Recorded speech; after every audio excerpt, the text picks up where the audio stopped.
Hello, good morning students. Vidya Bharati public senior secondary school Etawah Bhopchi Chomu Jaipur के YouTube channel पर आप सभी स्टूडेंट्स का हार्दिक स्वागत है, अभिनंदन है। डियर स्टूडेंट्स, आज हमारा जो टॉपिक है वो आता है पैंक्रियाज ग्लैंड, अग्नाशय ग्रंथि।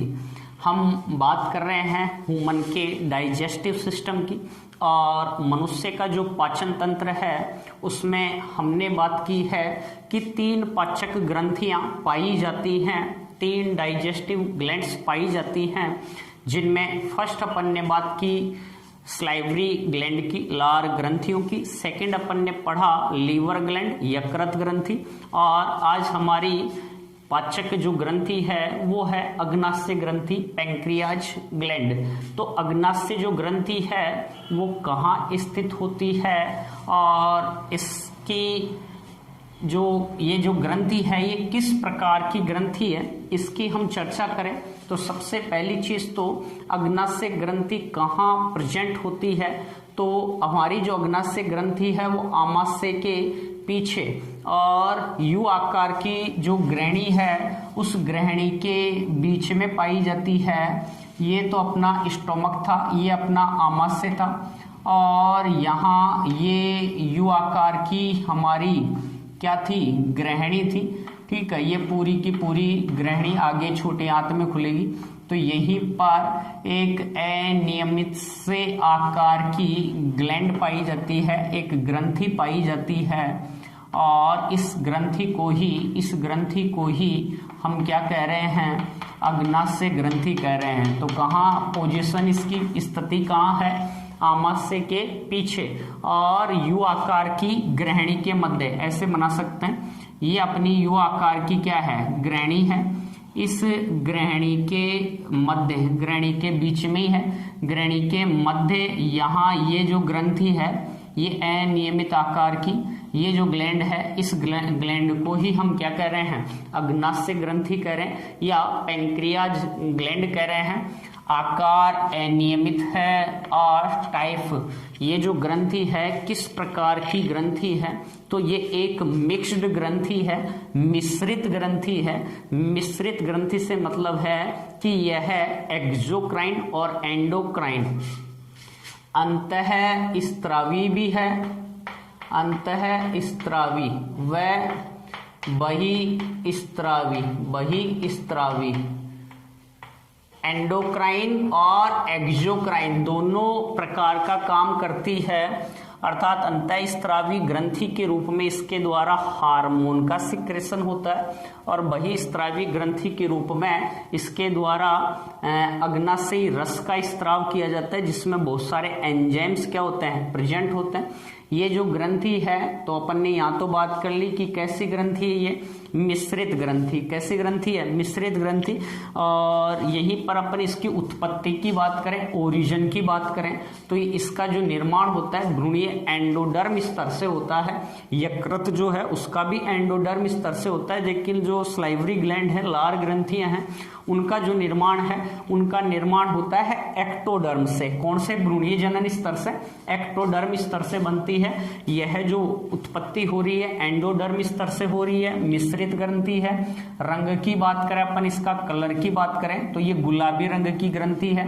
लेंथ की बात करें तो लंबाई इसकी लगभग 15 सेंटीमीटर तक पाई जाती है, और इसके वेट की अपन बात करें, भार की बात करें तो 15 से 85 ग्राम के लगभग इसका क्या होता है, वजन पाया जाता है। अब इस पूरी ग्रंथि जो है, इस पूरी ग्रंथि की अपन स्ट्रक्चर को समझें, संरचना को समझें, इसकी हिस्टोलॉजी को समझें, आंतरिक संरचना को समझें, तो किस प्रकार से ये अंतःस्त्रावी का काम करेगी, कैसे ये बहिस्त्रावी का क्या करती है, कार्य करती है। तो इस ग्रंथि को अपन देखें ना, तो ध्यान दो, यहाँ पर मैं थोड़ा और बड़ा करके बनाता हूं ताकि आपको अच्छे से समझ आ सके। ये अपनी डोडेनम है, ठीक है, ये अपनी ग्रहणी है, और यहाँ अपन ने बात की थी कि भैया यहाँ एक स्ट्रक्चर पाई जाती है, एक संरचना पाई जाती है, जिससे हमने क्या कहा था, आमाशय।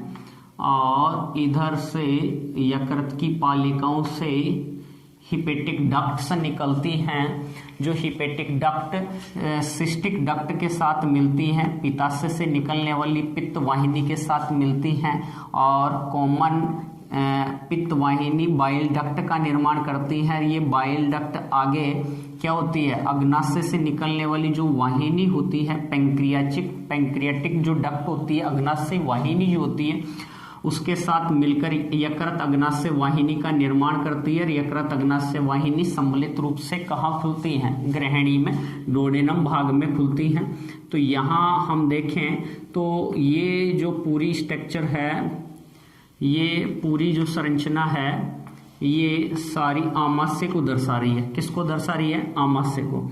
और इसमें एक पैंक्रियाटिक क्या है, डक्ट है, ये मेन पैंक्रियाटिक डक्ट है, ठीक है।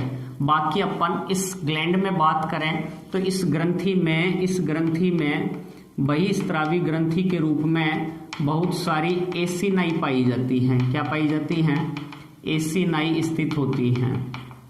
कोशिकाओं के समूह स्थित होते हैं, जो कोशिकाएं स्त्रावी काम कर रही हैं, विभिन्न प्रकार के पदार्थों का सिक्रेशन करने का क्या करती हैं, कार्य करती हैं। और कोशिकाओं के ये जो समूह हैं, इन समूहों को हम क्या कह रहे हैं, एसिनाई कह रहे हैं।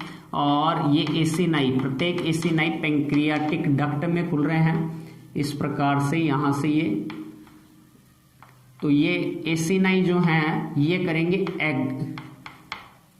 एक्सोक्राइन ग्लैंड का काम करते हैं, बहिस्त्रावी ग्रंथि का क्या करते हैं, कार्य करते हैं। और इनके बीच में यहाँ, ठीक है, 1 से 2 मिलियंस तक लैंगरहैंस द्वीपिकाएं पाई जाती हैं। तो यहाँ हम देखें ना तो एक तो बहिस्त्रावी और एक अंतःस्त्रावी दोनों का काम कर रही है। कौन सी, अग्नाशय ग्रंथि। सबसे पहले बहिस्त्रावी,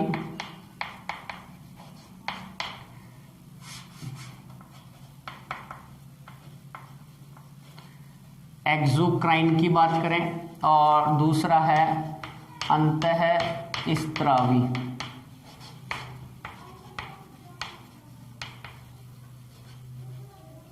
एंडोक्राइन की बात करें तो एक्सोक्राइन जो ग्लैंड है, एक्सोक्राइन के रूप में तो इस अग्नाशय ग्रंथि में बहुत सारी एसिनाई पाई जाती हैं, एसिनाई पाई जाती है। और ये जो है ये पूरी अग्नाशय का लगभग 98 से 99% भाग बनाती हैं। तो लगभग 98 से 99 जो % भाग है वो बना हुआ है किससे, एसिनाई से। अर्थात बहिस्त्रावी जो पार्ट है वो अधिक है, जबकि अंतःस्त्रावी जो भाग है, इस अंतःस्त्रावी भाग में इन एसिनाई के बीच में छोटे छोटे सूक्ष्म पिंडों के रूप में लैंगरहैंस क्या पाई जाती हैं, द्वीपिकाएं पाई जाती हैं। आइसलैंड्स ऑफ लैंगरहैंस यहाँ प्रेजेंट होते हैं। तो लैंगरहैंस द्वीपिकाएं पाई जाती हैं, आइसलैंड्स ऑफ लैंगरहैंस पाई जाती हैं। और ये जो हैं ये मात्र 1 से 2% भाग होता है पूरी अग्नाशय का। तो बहिस्त्रावी पार्ट ज्यादा है, जबकि अंतःस्त्रावी जो पार्ट है वो बहुत कम भाग होता है। अब अपन पूरी जो अग्नाशय ग्रंथि है उसको यदि हमें समझना है तो इस अग्नाशय ग्रंथि के अनुप्रस्थ काट का हमें क्या करना पड़ेगा, अध्ययन करना पड़ेगा। एक अग्नाशय ग्रंथि के अनुप्रस्थ काट को देखें तो एसिनाई जो हैं वो किस प्रकार से प्रेजेंट है इसमें, और जो लैंगरहैंस द्वीपिकाएं हैं वो किस प्रकार से यहाँ क्या होते हैं, इसमें प्रेजेंट होते हैं, किस प्रकार से उपस्थित होते हैं।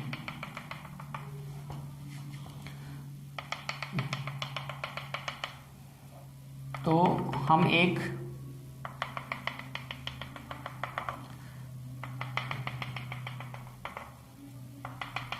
अग्नाशय ग्रंथि के अनुप्रस्थ काट को क्या करते हैं, समझते हैं।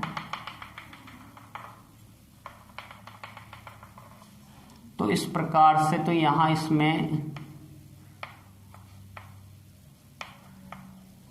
एसिनाई पाई जाती हैं। परिधि की तरफ कुछ कोशिकाएं समूह के रूप में क्या होती हैं, स्थित होती हैं। यहाँ ये सभी जो कोशिकाओं का समूह है इन्हें हम कह रहे हैं एसिनाई। क्या कह रहे हैं, एसिनी या एसिनाई, एसिनाइज हैं, ये एसिनाई हैं। और ये सब की सब जो हैं पैंक्रियाटिक किसमें खुलती हैं, डक्ट में खुलती हैं, अग्नाशयी वाहिनी में खुल रही हैं, पैंक्रियाटिक डक्ट में खुल रही हैं सभी। तो यहाँ मैं बाकी का जो सीधा सा डायग्राम बना देता हूँ। इस प्रकार का जो एसिनाई है इसका जो व्यवस्था क्रम है वो हमें देखने को क्या होता है, मिलता है। ये एसिनाइज पाई जाती हैं सभी की सभी, और ये बहिस्त्रावी ग्रंथियों का काम कर रही हैं।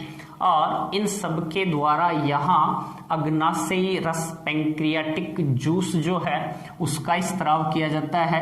और हमें पता है पैंक्रियाटिक जो जूस है उसमें बहुत सारे क्या पाए जाते हैं, एंजाइम्स प्रेजेंट होते हैं। एंजाइम्स उसमें क्या होते हैं, पाए जाते हैं, जैसे ट्रिप्सिन है, काइमोट्रिप्सिन है, कार्बोक्सी पेप्टिडेज है, लाइपेज है, एमाइलेज है। ये कुछ एंजाइम्स यहाँ हैं जो अग्नाशयी रस में पाए जाते हैं, जो सभी के सभी भोजन के पाचन में क्या होते हैं, सहायक होते हैं। जटिल कार्बनिक पदार्थों को तोड़कर ये सभी सरल कार्बनिक पदार्थों में क्या कर देंगे, चेंज कर देंगे या बदलने का इनके द्वारा क्या किया जाएगा, कार्य किया जाएगा। तो जैसे प्रोटीन है, कार्बोहाइड्रेट है, वसा है, विटामिन्स हैं, न्यूक्लिक अम्ल हैं आदि सभी को यहाँ जो अग्नाशयी जो ग्रंथि है उसके द्वारा स्त्रावित, उसमें जो अग्नाशयी रस में उपस्थित ये क्या होता है, एंजाइम्स होते हैं। ये सभी प्रोटीन भोजन का क्या करेंगे, यहाँ डाइजेशन, रासायनिक पाचन का क्या करते हैं, कार्य। और इन सबको सरल पदार्थों में क्या कर देते हैं, तोड़ देते हैं, डिवाइड कर देते हैं। तो यहाँ ये तो है एसिनाइज, क्लियर। ये एसिनाई इस प्रकार से बाहर की तरफ स्थित होती हैं। और एसिनाई से घिरा हुआ जो केंद्रीय भाग है उसमें बहुत सारी कोशिकाएं यहाँ होंगी, और ये कोशिकाओं का जो समूह होता है उसी को लैंगरहैंस द्वीपिकाएं कहते हैं, आइसलैंड्स ऑफ लैंगरहैंस कहते हैं। और यहाँ सबसे पहले इनको लैंगरहैंस नामक वैज्ञानिक ने खोजा था। इसके आधार पर ही इन्हें लैंगरहैंस के नाम के सम्मान में ही लैंगरहैंस क्या कह दिया, द्वीपिकाएं कहा जाता है। एक बार इसको मैं कंप्लीट कर दूं।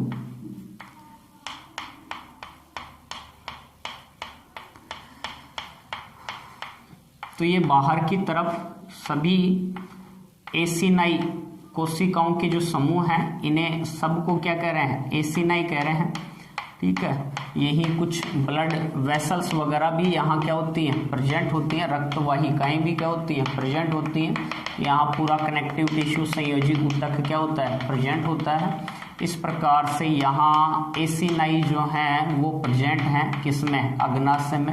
अपन बात कर रहे हैं अग्नाशय जो है इसके अनुप्रस्थ काट की। अब जो एसिनाई है उनसे घिरा हुआ आंतरिक जो भाग है, अंदर वाला जो भाग है, इसमें विशिष्ट प्रकार की सेल्स कोशिकाएं पाई जाती हैं। और इन कोशिकाओं का जो समूह है, इस समूह को ही हम यहाँ पर क्या कह रहे हैं, लैंगरहैंस क्या कहते हैं, द्वीपिकाएं कहते हैं। इस प्रकार से यहाँ कोशिकाओं का समूह है क्या होता है, प्रेजेंट होता है।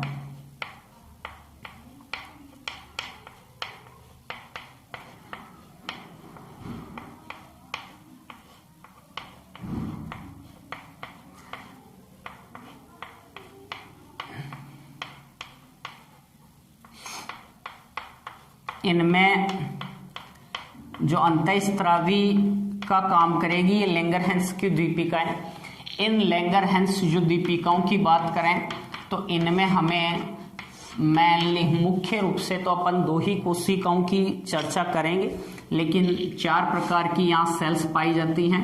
एक होती है अल्फा सेल, एक होती है बीटा सेल, और एक होती है डेल्टा या गामा सेल, डेल्टा या गामा सेल या डेल्टा सेल, और एक होती है पीपी सेल। क्या होती है? PP cell. तो यहाँ 4 प्रकार की सेल्स पाई जाती हैं। मेनली तो हम बात करेंगे अल्फा कोशिकाओं की, अल्फा जो सेल्स होती हैं उनकी बात करेंगे। तो इनकी संख्या भी कम होती है, सबसे ज्यादा बीटा सेल्स पाई जाती हैं, लगभग 60 से 65% तक बीटा जो सेल्स होती हैं वो यहाँ क्या होती है? प्रेजेंट होती हैं।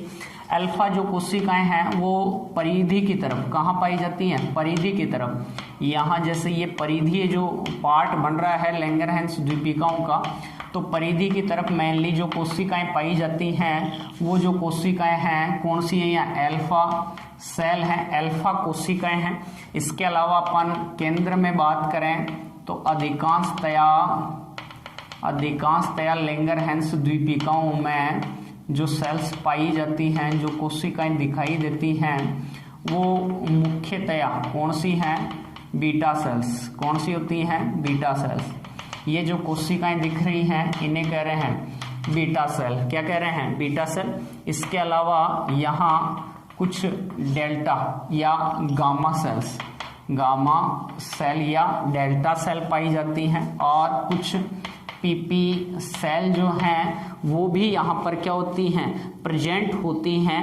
पैंक्रियाटिक पॉलीपेप्टाइड इन्हें सेल कहते हैं। पैंक्रियाटिक पॉलीपेप्टाइड क्या कहलाएंगी? सेल्स कहलाती हैं। तो इस प्रकार से यहाँ 4 प्रकार की ये क्या प्रेजेंट होती हैं, कोशिकाएं पाई जाती हैं, कोशिकाएं उपस्थित होती हैं, जिनमें सबसे पहले अपन बात करें तो अल्फा जो कोशिकाएं हैं उनके द्वारा यहाँ ग्लूकागॉन हार्मोन का क्या किया जाता है? स्त्राव किया जाता है। बीटा जो सेल्स हैं इनके द्वारा इंसुलिन का क्या किया जाता है? स्त्राव किया जाता है। और डेल्टा जो सेल हैं इनके द्वारा सोमेटोस्टेटिन का क्या किया जाता है? स्त्राव किया जाता है। फर्स्ट हम बात करें, यहाँ देखो ये जितनी भी एसिनाइज हैं ये सब बाह्य स्त्रावी हैं। बाह्य स्त्रावी क्यों हैं? क्योंकि ये देखो इनसे डक्ट निकल रही है, इनसे नलिकाएं निकल रही हैं, आगे आकर ये मेन पैंक्रियाटिक किस में खुल रही हैं? डक्ट में खुल रही हैं। जबकि अंतःस्त्रावी तो बाह्य स्त्रावी जो ग्रंथियां होंगी वो नलिका युक्त ग्रंथियां होती हैं, जबकि अंतःस्त्रावी जो ग्रंथियां होंगी वो नलिका विहीन होगी। इन ग्रंथियों के द्वारा जो भी पदार्थ स्त्रावित होगा, मतलब जो हार्मोन स्त्रावित होंगे वो यहीं पर रहेंगे। यहाँ से ये डायरेक्ट कहाँ पर रिलीज कर दी जाएंगे? ब्लड में। जैसे बाहर यहाँ रक्त वाहिकाएं हैं तो इन्होंने जो भी पदार्थ बनाए इनको यहाँ इन्होंने क्या कर दिया? मुक्त कर दिया। ये यहाँ से रक्त में चले जाएंगे, रक्त द्वारा इनको शरीर में जहां इनकी आवश्यकता है वहां तक क्या कर दिया जाता है? पहुंचा दिया जाता है, वहां तक सप्लाई कर दिया जाता है। तो जितनी जो नलिका विहीन ग्रंथियां हैं वो सबकी सब कैसी हैं? अंतःस्त्रावी। नलिका युक्त जो ग्रंथियां हैं वो कैसी हैं? बहिस्त्रावी। यहाँ ये मिश्रित ग्रंथि है, बहिस्त्रावी का काम भी कर रही है और अंतःस्त्रावी का बहिस्त्रावी पार्ट ज्यादा है, 99% भाग है, अंतःस्त्रावी पार्ट कम है। अंतःस्त्रावी पार्ट में लैंगरहैंस क्या पाई जाती है? दीपिकाएं पाई जाती हैं जो 1 से 2% भाग है। इसमें 4 प्रकार की सेल्स पाई जाती हैं। मेनली हम इन दो के बारे में पढ़ते हैं, अल्फा और बीटा। सोमेटोस्टेटिन इन दोनों का ही कंट्रोल करने का क्या कर रहा है? कार्य। अल्फा जो कोशिकाएं हैं उनके द्वारा ग्लूकागोन हार्मोन का स्त्राव होता है, जबकि बीटा जो कोशिकाएं हैं उनके द्वारा इंसुलिन हार्मोन का क्या किया जाता है? स्त्राव किया जाता है। यहाँ हम देखें तो ग्लूकागोन जो हार्मोन है यह हाइपरग्लाइसीमिया उत्पन्न करता है, अर्थात ये ब्लड में ग्लूकोज का जो लेवल है, ग्लूकोज का जो स्तर है उसको बढ़ाने का क्या करता है? कार्य करता है। जैसे अपन फास्ट वगैरह रखें या व्रत वगैरह रखें तो उस समय यहाँ अपन बाहर से भोजन नहीं ले रहे, ग्लूकोज की क्या हो गई? कमी हो गई। तो जो यकृत वगैरह में जो संचित ग्लाइकोजन होता है उस ग्लाइकोजन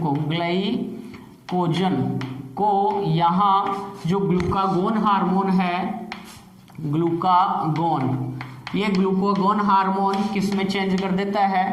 ग्लूकोज में बदल देता है, मतलब ग्लूकोज के लेवल को, ग्लूकोज के स्तर को ये क्या करता है, बढ़ाने का क्या करता है, कार्य करता है। कौन सा हार्मोन, ग्लूकागोन हार्मोन, और ग्लूकोज की मात्रा को बढ़ाएगा यदि बॉडी में ग्लूकोज की क्या है, कमी है। इसी के विपरीत अर्थात इंसुलिन और ग्लूकागोन दोनों एक दूसरे के उल्टा काम करते हैं। यदि ग्लूकोज की मात्रा ज्यादा है तो ये जो इंसुलिन है, ये इंसुलिन क्या करता है, ग्लूकोज जो है इस ग्लूकोज को ग्लाइकोजन में क्या कर देता है, चेंज कर देता है, ग्लाइकोजन में बदलने का क्या करता है, कार्य करता है। यहां पर यदि इंसुलिन हार्मोन की कमी हो जाए तो उसके कारण अधिक लंबे समय तक इंसुलिन हार्मोन की कमी होने से ग्लूकोज ग्लाइकोजन में चेंज नहीं होगा, और उस स्थिति में जो ब्लड है उसमें ग्लूकोज का जो लेवल है यहाँ पर ये क्या हो जाएगा, बढ़ जाएगा, और ग्लूकोज का स्तर जो है वो बढ़ जाएगा, हाइपरग्लाइसीमिया हो जाएगा। और उस स्थिति के अंतर्गत क्या होगा कि यहाँ जो ग्लूकोज है वो मूत्र के रूप में बॉडी से बाहर रिलीज होने लग जाता है, बाहर मुक्त होने लग जाता है, और उस स्थिति में जो रोग होता है उससे अपन मधुमेह या क्या कहते हैं, डायबिटीज कहते हैं, मधुमेह या क्या कहते हैं, डायबिटीज कहेंगे। तो मधुमेह या डायबिटीज जो मिलेट्स है वो कौन से हार्मोन की कमी से होता है, इंसुलिन हार्मोन की कमी से होता है। अब जो मधुमेह से संक्रमित व्यक्ति हैं उन्हें कृत्रिम रूप से इंसुलिन हार्मोन दिया जाता है, बाहर से दिया जाता है। प्रारंभ में जो इंसुलिन हार्मोन था वो गाय और जो सुअर वगैरह थे उनके यकृत से प्राप्त किया जाता था। वर्तमान समय में रिकॉम्बिनेंट जो डीएनए टेक्नोलॉजी है, जेनेटिक जो इंजीनियरिंग है, उसकी मदद से मनुष्य की खुद की जो सेल्स होती हैं उन्हीं के द्वारा इंसुलिन का निर्माण किया जाता है। कृत्रिम जो निर्मित इंसुलिन होता है उसे हम होमुलिन कहते हैं। इस होमुलिन को इंजेक्शन द्वारा दिया जाता है, न कि ओरल, मुख द्वारा नहीं दिया जाता। क्यों नहीं दिया जाता, क्योंकि मुख द्वारा दिया जाएगा तो ये अपना जो एलिमेंट्री कैनाल है उसमें जाएगा और वहां जाकर इसको नष्ट कर दिया जाएगा और ये कोई काम नहीं करेगा। इसलिए इसको डायरेक्ट ब्लड लेवल में दिया जाता है, ब्लड में दिया जाता है। तो इंजेक्शन द्वारा इंसुलिन, कृत्रिम जो इंसुलिन दिया जाता है उसे होमुलिन कहा जाता है। जो मधुमेह से पीड़ित जो व्यक्ति हैं उनके अंतर्गत ये दिया जाता है। तो लंबे समय तक इंसुलिन की क्या होती है, कमी होती है। उसके कारण इसके अलावा भी अन्य जो डिजीज हैं वो उत्पन्न हो सकती हैं, बीमारियां भी उत्पन्न हो सकती हैं, जिसमें अपन ने फर्स्ट तो बात की हाइपरग्लाइसीमिया। ठीक है, फर्स्ट अपन ने हाइपरग्लाइसीमिया पढ़ा। इंसुलिन की कमी से रक्त जो है, रक्त में ग्लूकोज का जो लेवल है उस ग्लूकोज के लेवल का क्या हो जाना, बढ़ जाना, क्या कहलाएगा, हाइपरग्लाइसीमिया कहलाएगा।